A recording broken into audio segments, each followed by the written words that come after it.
بعد مفاوضات وشد وجذب بين البائع والشاري، يخرج محمد من السوق ومعه سيارة بالمواصفة المطلوبة، وهو مسرور لذلك ولكون الإجراءات الإدارية أصبحت تتم في عين المكان.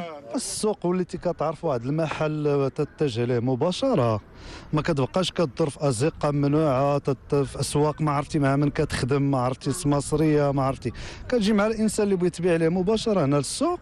الاداره حتى هي كتوضح الامور كلها. الحقيقه السوق مزيان وجا متسع وكاين ليسباس وكاين كل شيء، ولكن المشكل اللي كاين هو الترقيل ديال تسهيل الاوراق باش فهمتيني. مع دابا الا كان هي سوق واحد فيه كاع مراكش وفيه نواحي مراكش كي غادي تخرج القضيه ما يمكنش.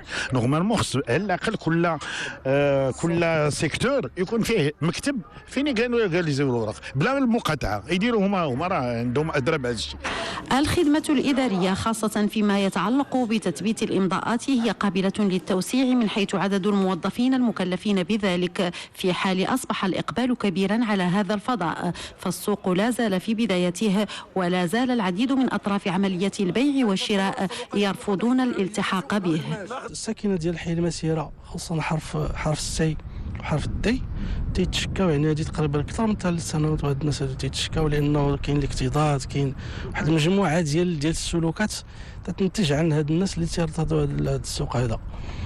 فالساكنه تتشكى، يعني في المجلس السابق فكرنا ودرنا واحد التهيئه ديال هذا الفضاء هذا. السوق راه ما خدم مقاطعات ما بقاوش كيجاليزو ولاو كيجاليزو هنايا، يعني الامور ولات مش مزيان. الشيء اللي كنتمناه هو المشكل اللي كاين هو ان السوق مازالين الناس عشوائيين، مازال كاين الناس البرانيين اللي ما عرفش، كاين اللي هما نيت منهم القدام مازالين كيجيو تما كيستاسيونيو، واخا منعناهم حنايا ولكن حنا ما نمنعوا لان بنادم كثير. حنا ننتظروا من السلطه هي اللي تدخل تفكرنا بهذا المشكل. قطع الطريق على الأسواق العشوائية بالأحياء السكنية إجراء من شأنه إنجاح هذا السوق الذي يراهن عليه المسؤولون للمساهمة في تنمية المدينة، حيث من المرتقب أن تصل مداخيله إلى 4 ملايين درهم سنويا.